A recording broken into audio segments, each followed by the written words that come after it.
মুহূর্তে একটি গুরুত্বপূর্ণ খবর দিকে নজর রাখতে হচ্ছে। ১২ ঘন্টা পর আইপ্যাকের অফিস থেকে বেরোলো ইডি অফিসাররা, ইডির গাড়ি ঘিরে বিক্ষোভ। ইডির অফিসাররা ১২ ঘন্টা পরে বেরিয়েছে, ইডির গাড়ি ঘিরে বিক্ষোভ তৃণমূল কংগ্রেসের। ১২ ঘন্টা পর বেরোলো ইডি অফিসাররা। Amateur বিশেষ প্রতিনিধি bodybuilders. অঞ্জন রায় রয়েছেন আমার সঙ্গে টেলিফোনে।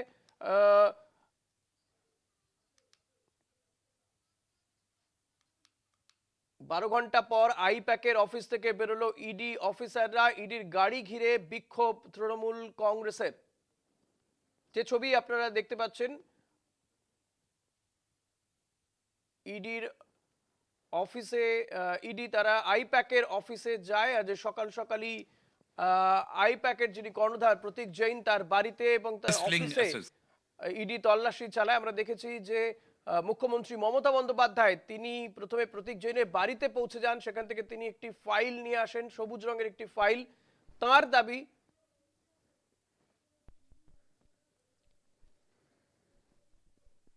আপনারা এই মুহূর্তে যে ছবি দেখতে পাচ্ছেন, ইডি অফিসাররা যখন এই আইপ্যাকের অফিস থেকে বেরোচ্ছেন তখন ইডি অফিসারদের গাড়ি ঘিরে বিক্ষোভ তৃণমূল কর্মী সমর্থকদের।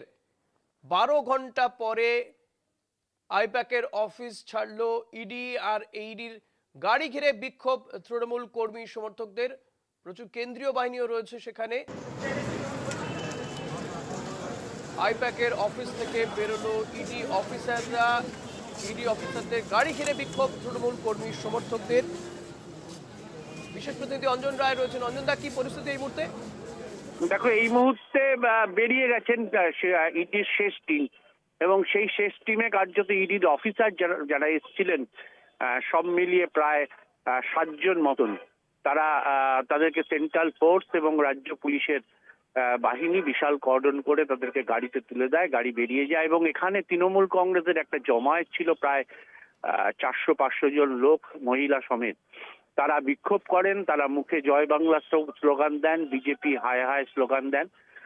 এবং বেরিয়ে যাওয়ার পর সেন্ট্রাল ফোর্সেরও যারা ছিলেন তারা সবাই বেরিয়ে গেছেন।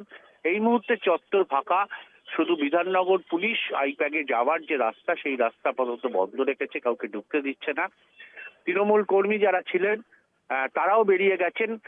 ইডির অফিসাররা বেরোনোর সঙ্গে সঙ্গে তাদের পেছন পেছন এই এলাকার বিধায়ক সুজিত বোস আসেন, এবং তারপর বিধাননগরের মেয়র আসেন। এরাও ইডির অফিসারদের বেরিয়ে যাবার পরই সেই পথ ধরে তারা ইডির অফিস থেকে নেমে তারা সেই পথ ধরেও নিচে নেমে আসেন। তাদের ঘিরেও উল্লাস করেন তৃণমূল কংগ্রেসের কর্মীরা। আপাতত পরিস্থিতি শান্ত। ইডির সবাই প্রায় চলে গেছেন এখান থেকে।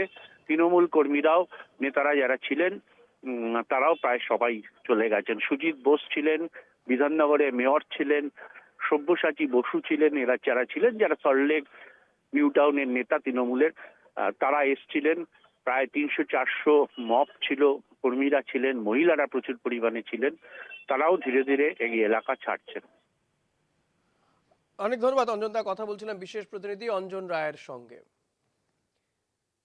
ইডি অফিসাররা অবশেষে ১২ ঘন্টা পরে আইপ্যাকের অফিস থেকে বেরিয়ে গেল, যদিও তারা যখন বেরিয়ে যায় তাদের গাড়ি ঘিরে বিক্ষোভ দেখায় তৃণমূল কর্মী সমর্থকরা।